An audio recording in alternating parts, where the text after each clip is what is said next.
Samantala sa labas ng hospital papunta ang nanay ni Ye Qiu para yayain ang anak sa pagkain, na inakala ng ina na sila pa rin ni Zhang Lili, iniisip nito na isama nila si Zhang Lili para makasama nila ito sa pagkain, at bulong nito sa isip matagal na rin hindi umuwi si Lili para makasalo sa hapunan, at pumasok sa alaala ng nanay ni Ye Qiu ang sinabi ni Ye Qiu dito sa ina. Abala si Lili paggawa ng mga sabaw ng buto, at habang papasok na ito sa hospital, nagulat ito sa nakita si Lili at Go Xiaokong ay magkasama at naglambingan ito, Lili.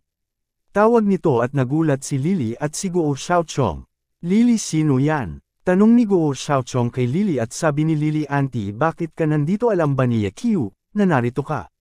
Iba ang sinagot ng nanay ni Ye Qiu. Lili, hindi ba ikaw at si Ye Qiu ay ikakasal na ano ito? Auntie, hindi ba sinabi ni Ye Qiu na hiwalay na kami? At ang iyon magaling na anak ay tinanggal dahil sa internship na pandaraya, ngayon gusto mo pa ako magpakasal sa kanya, mabubuhay ba tayo sa kahirapan? Ano, si Ye Qiu nanday, hindi na siya magiging doktor kahit kailan.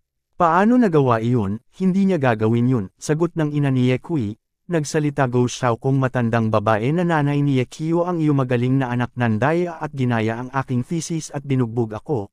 Ngayon maaari lang siyang magtrabaho bilang isang tagalinis ng ihi at dumi, ilang araw na lang dapat tanggalin na siya at hindi niya ito maaayos kahit kailan, sabi ni Go Xiaokong, habang nakangisi ang dalawang hanggal na si Lili at Dr. Go. Nagsalita si Lili, alam niyo ba kung sino si Go Xiaokong? Si Ye Qiu ang lakas ng loob, saktang ang Deputy Director's son, at auntie hindi ako sasama kay Ye Qiu kahit kailan. Hindi makapaniwala ang nanay ni Ye Qiu, gagaya. Hindi ito magagawa ng anak ko. Dr. Go Xiaochong, meron hindi pagkakaintindihan dito, ang anak ko si Ye Qiu ay hindi siya mandiraya o mananakit kahit kailan. Humihingi ako ng pasensya, patawarin niyo po siya, pakiusap, kakausapin ko ang Deputy Director na bigyan ang anak ko ng isa pang pagkakataon, hindi po siya ganun tao. Pakiusap ng nanay ni Ye Qiu sa harap ni Go Xiaokong, ngunit tinulak ito ng hanggal na si Go Xiaokong ang nanay ni Ye Qiu. Lumayas ka, sabi naghanggal, anong sinasabi mo? Para sabihin ko sayo si Ye Qiu ay ginaya ang thesis ko, sinabi ko na sayo na nandaya siya. At sa pagtulak ni Go Xiaochong tumapon ang dalang pagkain nito at tumapon ang dala pagkain at sabaw nito. At nagsalita ang hanggal na si Zhang Lili, ang dami mantika ng sabaw, ang amoy ay nakakadiri, sabi ni Zhang Lili habang nakatikip ang kamay sa mukha, at sabi naman ni Go Xiaochong, hoy. Tanda, hospital ito. Linisin mo ito bago ka umalis, kayong mahihirap, ngunit ang sagati ng nanay ni Ye Qiu, Doktor. Go, pakiusap, kung kasalanan man lahat ni Ye Qiu, patawarin mo siya at lumuhad ito. Sumagot naman si Go Xiaokong, hindi na kailangan, para saan pa. Sabi nagnanay ni Ye Qiu, Doktor. Go, humihingi ako ng paumanhin, bigyan niyo si Ye Qiu ng isa pang pagkakataon. Doktor. Go. I'm sorry, asterisk. Habang nakaluhod ito, pinagkitinginan sila ng mga taong naglalakad sa hospital at mga nurse, at nakatayo at ang hanggal na si Go Xiaochong nakapimiwang ito sa harap nakaluhod. Na ina ni Ye Qiu at sabi naghanggal, anong ginagawa mo, sinusubukan mo ako makonsensya, hindi mo ako makukuha sa ganyan. Sabi nagnanay ni Ye Qiu, nakikiusap ako, humihingi ako ng paumanhin sayo sa ngalan ni Ye Qiu. Biglang dumating si Ye Qiu at Mom. Sigaw nito at nilapitan nito ang ina at itinatayo, sabi ni Ye Qiu, ma. Please, huwag mong gawin ito. Sagot ng nanay ni Ye Qiu, nakikiusap ako, bigyan nyo ng isa pa chance ang anak ko, humihingi ako ng tawad, at nanggigil ang ating bida sa galit, nilapitan nito si Go Xiaokong at sinakaw ito, at sabi nagbida Xiaochong. Ilabas mo ang galit mo sa aking, bakit pati ang mama ko, at sabi naghanggal wuho at inaawat ito ng ina at Ye Qiu, bitawan mo siya, ako ang kusang lumuhad, bitawan mo siya, at inubuis si Go Xiaokong na parang ng osor pa. Sabi pa nito kay Ye Qiu, kung meron kang lakas ng loob, patayin mo ako sa sikat ng araw, ha? Ha, at sumagot ito ng seryoso, at sa tingin mo hindi ko ito kayang gawin, at Qiu, bitawan mo si Dr. Go. Bitawan mo siya, barka mapatay mo siya. Ye Qiu, nakikinig ka ba sa aking? Sigaw ng ina ni Ye Qiu, at para ba natauhan ang ating bida sa sigaw ng ina?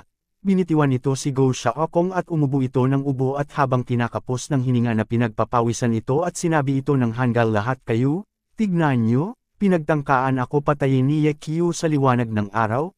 Paano naging, doktor ang taong ganyan, paano siya tatagal sa hospital, at ikaw?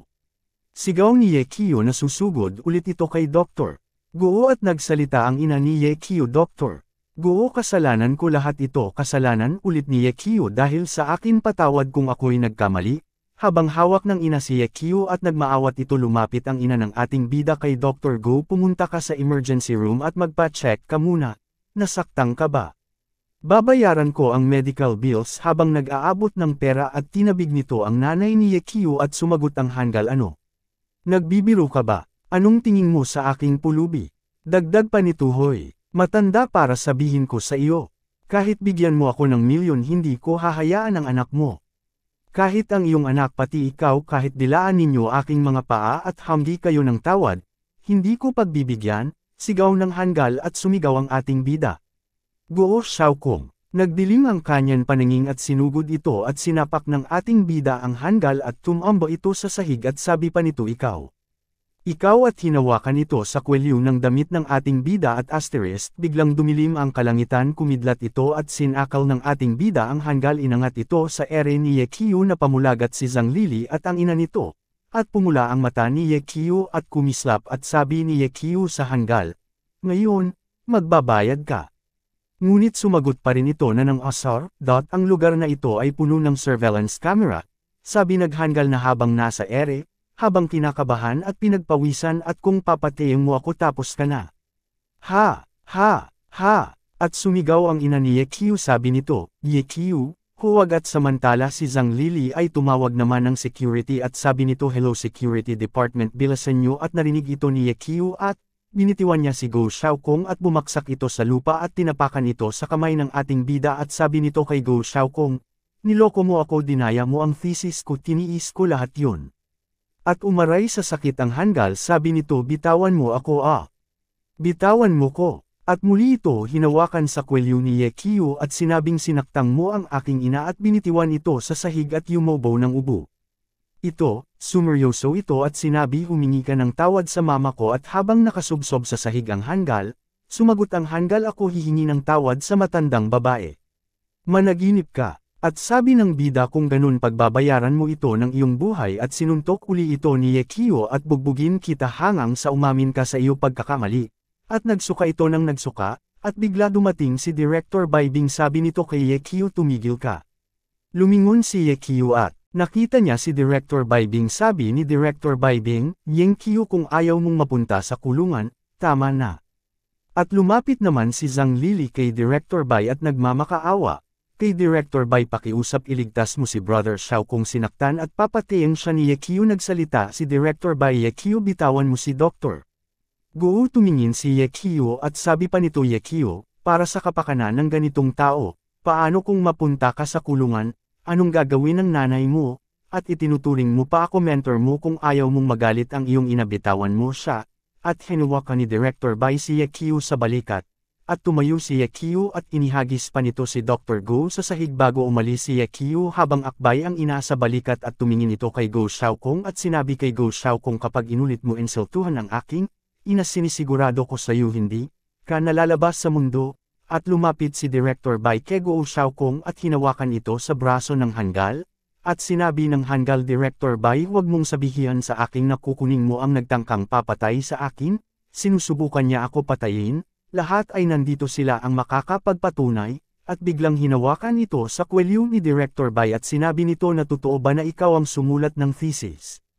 Huwag kang magpakatanga, at ibaba na nating ang bagay na ito ngayong, huwag na nating pag-usapan pa, at kung may problema hayaan mo siya, at sabi ni Director habang nakikinig ang bida at hinarap nito si Yekui at sinabing, pumunta ka sa opisina ko at hintayin mo ako doon, asterisk. Samantala sa opisina nakaupo sa swivel chair si Director Bai at habang nasa harap nito si Yekio kasama ang ina nito.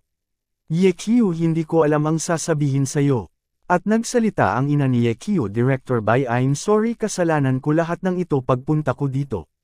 Mama, sabi ni Yekio, Director Bai, hindi ka dapat kasangkot sa gulong ito, ang pamilya Go ay minpluwensya sa hospital na ito at ayokong madamay ka, asterisk. At sumagot si Director Baibing, Yekio, ako si Baibing, nag-aalaga at nagliligtas ng mga buhay at hindi ako natatakot sa kapangyarihan nila dito sa hospital, pero paano kita matutulungan, asterisk. At sumagot si Yekio, Director Bai, hindi ako natatakot.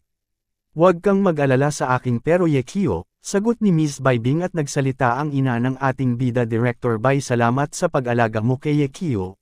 Lahat ng ito pati ang mga bagay. Kapag si Yekio ay mag-isa, sapat na ang ginawa mo sa totoo. Ang mga bagay na kailangan ni Yekio na haharapin ang kanyang sarili ay sapat na, asterisk at maya-maya habang nag-uusap sila ay mayroon sumipa ng pinto at tinawag si Bai Bing. Bai Bing, sigaw nito napalingon silang tatlo. Asterisk si Guo Dadan, ang ama ni Guo Xiaochong Executive Vice President of Jingzhou Hospital at sumisigaw ito habang hawak ng handgal na si Guo Xiaochong ang ama ni Dandan at pasiga nito meron ka bang respeto sa batas? At naglilisik ang mga mata nito sa galit. Director Bai, sa tingin mo ba ang hospital na ito ay pag-aari mo? At sumagot si Miss Bai Bing. Deputy Director Guo Dadan, si Dr. Guo ang may kasalanan sa mga nangyari sa bagay na ito. Sana ay panatilihin ng parusa kung sino man ang nagkasala. At para kay Yekio, isa siya sa pinakamagaling na surgeon. Sumagot ang si Deputy Dandan, ano ang potensyal ang maaring magkaroon ng plagiarist, at saka kahit gaano kakatalantado ang mga unethical na ugali na ito ay hindi katanggap-tanggap, para sa doktor. At napatulala si Miss Bai at dinuro-duro ni Deputy Dadan si Yekio at sinabi binugbog niya ang isang lalaki sa estado na yan. Tumawag na kami ng pulis at ipa-medical examination. Ano ang pinagsasabi mo sa pagiging doktor? Hindi naman siya karapat dapat maging doktor, sabi naghandgal na si Dandan. At sumigaw ito at tumawag ito. Security, kunin niyo ang lalaking ito dito. At hamarang si Yekio sa harapang ni Director Bai. Director Bai, dito ka sa likod ko. Huwag kang mag-alala, kaya ko ang sarili ko, maniwala ka. Nag-alanganin si Director Bai at nag-alala ito kay Yekio. Yekio, ikaw? At asterisk pumorma ang ating bida at sabi pa ni Yekio, lapit, sabay-sabay kayo lumapit sa akin. Samantala sa labas ng hospital, biglang may pumoroda sa sakyang sa labas ng hospital at bumaba ang sakay ng kotse. Siya ay si Zhao Yun, personal bodyguard of the Dragon King, at lumapit ang isang nurse dito at Mr. Zhao. Bakit po kayo nandito? Hindi ba maganda ang pakiramdam nyo? Tawagin ko po ang Deputy Director ngayon din. Tinawagan ito ng nurse sa phone ngunit dinaanan lang ito ni Mr. Zhao Yun at asterisk. Samantala sa opisina ni Miss Bai Bing tulog ang mga handgal na security. At napayuko si Deputy Dandan kasama ang anak niya handgal na si Guo Xiaokong. At hinihilot naman ni Yekio ang kanyang mga kamao. Tulala ang ina nito at si Miss Bai Bing at nilapitan ni Yekio si Bai Bing. Kinausap nito habang tulala pa ito. Asterisk Director Bai, I'm sorry sa dala kong gulo, baka hindi na rin ako makakapag-stay sa hospital na ito. At nilapitan nito ang kanyang ina, sabi ni Yekio sa kanyang ina. Asterisk ma, halika na, umuwi na tayo. At sumagot ang nanay nito, okay. At bumukas ang pinto. Ang iniluwan nito ay si Mr. Zhao Yun. Lumapit ito kay Yekio. Dr. Ye, long time no si, salubong nito kay Yekio. Mr. Zhao, sagot ni Yekio at dagdag pa nito, Dr. Ye, naparito ako, pwede ka bang makausap kahit sandali, sabi ni Mr. Zhao Yun sa ating bida. At sumagot ang bida, asterisk, natatakot ako na matanggal dito sa hospital, iuuwi ko na ang nanay ko. Bigla sumeryoso ang mukha nito at sabi naman ng mga handgal na security sa kanilang isipan. Sino ang taong ito? Ang talas niya tumingin at bigla lumapit ang handgal na si Deputy, ang ama ni Guo Xiaokong. Tinawag si Mr. Zhao. Bakit hindi mo sinabi na darating ka? Hindi kita na ay welcome ng maaayos dahil si Yekio ay gumawa ng gulo at nanakit ng mga tao. Aayusin ko ito sa lalong madaling panahon at asikasuhin kita agad. At nagsalita si Mr. Zhao Yun, patay na ba siya? Pinagpawisan si Dadan, hindi agad ito makasagot. At may sumagot na gulat ito kasama ng mga handgal. Hindi ito patay. Ano ang big deal doon? At nagsalita si Mr. Zhao Yun, Doktor. Ye, narito ako, utos ni Dragon King. Tumungo ito, narito ako, ang iniimbitahan ka bumisita sa Dragon King's mansion as a guest. Asterisk, hindi makapaniwala si Deputy. Asterisk, ano? At nagulat ito, hindi makapaniwala itong batang si Yekio ay kilala ng Dragon King's. Asterisk, at kinabukasan, makikita nakasakay si Yekio sa magarang kotse. Habang nagmamaneho si Mr. Zhao Yun, asterisk, kausap naman ni Yekio ang kanyang ina sa phone. Asterisk, manintindihan kita, mababalik ako ng maaga. Huwag kang mag-alala sa akin. At tinignan ni Yekio ang drive na si Mr. Zhao at bulong nito. Ang taong ito ay mukhang hindi mabuti pero napakabait sa lahat paumanhin. Ano po ang gagawin kay Mr. Dragon? Ano po ang gusto niya sa akin? Tanong ni Yekio at sumagot si Mr. Zhao Yun habang nagmamaneho ito, bata. Tignan mo ang iyong tono, huwag mo siya tatawaging Dragon King katulad nito. alamin mo kapag nandoon ka na at pinagpawisan si Yekui at Bamulong tahimik, misteryoso at sabi ni Yekyu so sino si Mr. Dragon King at sumagot si Mr. Zhao Yun Brat kasaan ka bang city? At hindi mo kilala ang Dragon King. At the Dragon King whose real name is Long Chenkyo, is the king of the underground world in Jiangzhou, hence his nickname, Dragon King, at siya ay isang top-notcher na nabuo sa Tiger Rankings ng kanyang mga kamay at sabi nagbida so yung lalaki kahapon siya pala si the Dragon King. No wonder iba ang itsura niya hindi kaya ikaw si Dragon King. Ako ang personal bodyguard niya. Sagot ni Mr. Zhao Yun at Bamulong si Yekyu kahit ang ganitong taon ay kailangan din ng body guard at sabi ni Mr. Zhao Yun alright nandito na tayo. Papasok ito sa isang napakalawak na garden huminto ito sa harapan ng mansion, naghihintay doon ang mga butler at yumuko sinabi ni Mr. Zhao Yun kay Yekyu Dr. Please sundan mo ako sige po. Sagot ni Yekyu, na kinakabahan ito at habang papalapit na sila ni Yekyu ang isa matanda na nagsusulat ng tula sabi ni Mr. Zhao Yun ang Dragon King ayaw na may istorbo kapag naggumagawa ng calligraphy, maghintay ka sandali at sumagot si Yekyu. Opo, at habang abala si Dragon King tinitignan ito ni Yekyu at pinagmamasdan niya ito habang papalapit na pansin nito ang isinusulat ng matanda at nagsalita ito ng medyo mahina pero rinag. Ang sabi ni Yekyu, kawawa naman, nagulat ang matanda, at napadiin ang hawak sa canvas lumabas ang aura ng tiger, at nagsalita si Mr. Zhao Yun Dragon King sorry po nandito na si Dr. Ye. At bamulong ito kay Yekyu sabi nito humingi ka ng tawad sa Dragon King bilis habang hawak ang ulo nito at pinayuyuko ito at opo sorry po at tumingil ito kay Yekyu at sinabi bakit mo nasabi kawawa naman, at tumingin si Yekyu sa matanda ang tula na isinusulat niyo ay galing kay Zinkiji General in the Southern Song Dynasty, inialay niya ang buhay sa pagbabawi sa Central Plain Territory, ngunit matagal ng underaperiado, at kaya ang kanyang mga tula ay tungkol sa calligraphy pagpatay sa kaaway paglilingkod sa bansa at pagtatag ng pangalan para sa sarili, ang line alas, puti na buhok buhay na nika, adagdag na nagpapahayag ng kabiguan at galit sa kanyang puso at sumasalarawan ang sinabi ni Yekyu in contrast, ang iyo calligraphy, may mapunti na stroke nito at heavy strokes, ay naglabas ng malakas na murderous aura, ito ang kasalitan ng estado ng pag-iisip ng makata. At pinakita ang sinulat ng matanda katulad ng damdamin ng isang matapang na matandang general na noon ang lumulutang ng libo-libo miles na parang tigre at naghaanggad ng magandang bagay ng unit ngayon ay natagpuan na ang kanyang sarili sa kanyang takip silim na taon at nakalipa ang kanyang kalakasan, nakatitig lang ang matanda at seryoso ito bulong ni Yekyu mali yata ako, nakakatakot ang titig, bulong nito, at nakayuko ng bahagya ang bida na parang nahihiya ito at maya-maya ay biglang, humalaklak. Ito nagtawa si Mr. Dragon hahaha. At sinabi Yekyu, ikaw ay may matalas na mata para sa mga tao, at napakamot ng ulo ang ating bida tinakot niyo po ako, at muling nagsalita ang matanda Yekyu inaasahan ko ang pagpunta mo dito, dahil kailangan ko ng tulong mo.